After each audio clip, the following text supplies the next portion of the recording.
اعوذ باللہ من الشیطان الرجیم بسم اللہ الرحمن الرحیم۔ ہاروت اور ماروت کون تھے؟ بابل کا کنواں کہاں ہے؟ اور ہاروت اور ماروت کا جادو کس طرح کا تھا؟ یہ وہ سوالات ہیں جن کے جواب تو بہت ہیں اور لکھنے والوں نے بھی بہت کچھ لکھا ہے، لیکن ان قصے کہانیوں میں سے سچائی کو ڈھونڈنا بے حد مشکل ہے۔ ہاروت و ماروت کے متعلق دو طرح کی روایتیں ملتی ہیں، ایک وہ جو قرآن و حدیث میں موجود ہے اور دوسری وہ جو تورات و انجیل اور اسرائیلی روایتوں میں آتی ہے۔ روایتوں کے مطابق حضرت ادریس علیہ السلام کے زمانے میں آسمان اور زمین کے درمیان سے پردوں کو ہٹا دیا گیا تھا، تو فرشتوں نے زمین میں رہنے والے انسانوں کو دیکھا اور حیران ہو گئے اور کہا، یا رب العالمین، ہم تو گناہ کے قریب بھی نہیں جاتے، جبکہ یہ بنی آدم کتنے گناہ کرتے ہیں۔ اگر ہم ان کی جگہ ہوتے تو کبھی تیری نافرمانی نہ کرتے۔ اللہ نے ارشاد فرمایا، انسانوں کو غصہ اور شہوت دی گئی ہے، اگر یہ چیزیں تمہیں دی جائیں تو تم بھی اسی طرح غصہ کرنے لگو گے اور گناہ کرنے لگو گے۔ فرشتوں نے کہا، ہم ایسا بالکل نہیں کریں گے۔ اس طرح اللہ کے حکم سے فرشتوں نے اپنی جماعت میں سے دو بہترین اور احتیاط گزار فرشتوں کو چنا، جن کا نام ہاروت اور ماروت تھا۔ اللہ نے ان میں انسانی فطرت اور شہوت ڈال کر انہیں دنیا میں بھیجا۔ وہ بابل کے شہر میں دو خوبصورت نوجوان بن کر آئے اور قاضی کے کام پر لگ گئے، جہاں وہ لوگوں کے درمیان فیصلے کیا کرتے تھے۔ ایک دن ایک عورت ان کے پاس اپنا مسئلہ لے کر آئی اور بولا، میرا شوہر مجھے بہت پریشان کرتا ہے۔ ہاروت و ماروت نے جب اس عورت کو دیکھا تو وہ اس کی خوبصورتی دیکھ کر دنگ رہ گئے اور اس پر عاشق ہو گئے۔ انہوں نے اس عورت سے زنا کرنے کی خواہش کی، تو اس عورت نے ان سے کہا، تمہاری میں یہ خواہش تب پوری کروں گی جب تم بتوں کی پوجا کرو، شراب پیو یا میرے خاوند کو قتل کر دو۔ ہاروت و ماروت نے شراب نوشی کو چھوٹا گناہ سمجھ کر پی لیا۔ نشے کی حالت میں دو اور کبیرہ گناہ کر بیٹھے۔ اس عورت نے ان سے آسمان پر چڑھنے کا عمل بھی سیکھ لیا، جس کے ذریعے وہ آسمان پر جاتے تھے۔ جب عورت اس عمل کے ذریعے آسمان پر گئی تو اللہ کے حکم سے اس کو ایک ستارے کی شکل میں تبدیل کر دیا گیا۔ چونکہ اس عورت کا نام زہرہ تھا، اسی لیے وہ سیارہ زہرہ کہلایا، جسے آج وینس کے نام سے جانا جاتا ہے۔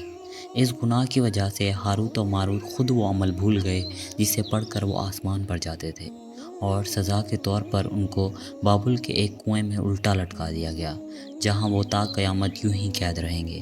یہ ایک اسرائیلی روایت ہے جسے امام ابن کثیر اور فخر الدین جیسے مفسرین من گھڑت کہانیاں بول کر رد کر دیتے ہیں، وہیں امام سواتی جیسے علماء اس کو سچ مانتے ہیں۔ ہاروت اور ماروت اور بابل کے کنویں کے بارے میں ایک اور روایت بہت زیادہ بیان کی جاتی ہے، جس کے مطابق ایک زمانہ ایسا تھا جب بابل کا شہر روح زمین پر تہذیب اور تمدن کا مرکز تھا۔ یہاں کے لوگ باطل خدا کی عبادت کیا کرتے تھے۔ یہ لوگ علم نجوم اور علم فالیات میں مہارت رکھتے تھے۔ ان کے بت قدوں میں ستاروں کی پوجا کی جاتی تھی۔ یہ لوگ جادو تنتر منتر کو بہت اہمیت دیتے تھے اور اس علم کے ذریعے دنیا میں بہت فساد پھیلاتے تھے۔ یہ لوگ جادو تنتر منتر میں بہت آگے بڑھ گئے تھے۔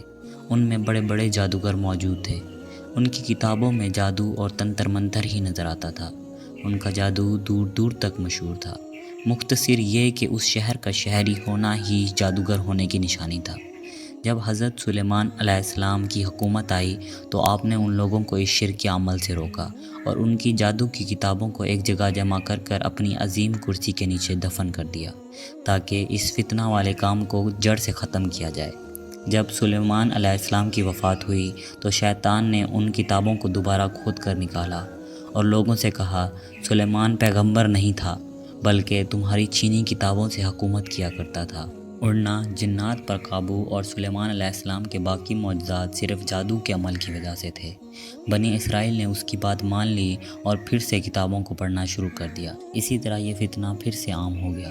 اللہ پاک نے سلیمان علیہ السلام پر لگائے گئے الزام کی نفی کرتے ہوئے سورہ بقرہ میں فرمایا ہے، اور انہوں نے اس چیز کی پیروی کی جو شیطان سلیمان علیہ السلام کی بادشاہت کے وقت پڑھتے تھے، اور سلیمان علیہ السلام نے کفر نہیں کیا، لیکن شیطانوں نے ہی کفر کیا۔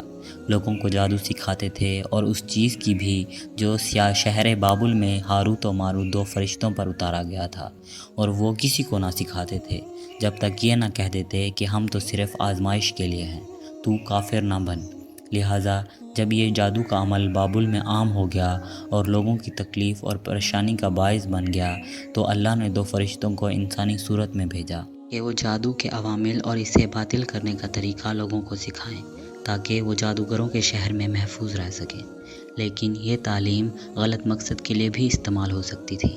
حالانکہ وہ فرشتے لوگوں کو تنبیہ کرتے اور ان کو کہتے کہ یہ تم لوگوں کے لیے آزمائش ہے، لیکن پھر بھی وہ لوگ ایسے کاموں میں پڑ گئے جو انسانوں کے لیے غلط اور نقصان دہ تھا۔ کافی عربی داستانوں میں اس کنویں کا ذکر بھی ملتا ہے جہاں کئی لوگ پہنچ گئے اور ہاروت و ماروت سے ملاقات کر کے جادو سیکھا، بلکہ بعض مفسرین کا کہنا ہے کہ عراق کے شہر حالہ کے قریب ایک کھنڈر میں موجود کنواں ہے جہاں سے بابل کی سرحد شروع ہوتی ہے۔ یہ اس کنویں کو ہی چاہے بابل قرار دیتے ہیں۔ بہرحال اس واقعے سے ہمیں یہ سبق ملتا ہے کہ جادو ایک شرکی عمل ہے، مگر یہ کہ اس کا استعمال فساد اور شر پسندی کے خاتمے کے لیے کیا جائے۔ اور میری آپ سب سے بس اتنی سی گزارش ہے کہ ہمارے فلسطینی بہن بھائیوں کے لیے دل سے دعا کریں، اور میں بھی اللہ پاک سے یہی دعا کروں گا کہ وہ آپ کو اور آپ کی فیملی کو اپنے حفظ و ایمان میں رکھے۔ آمین۔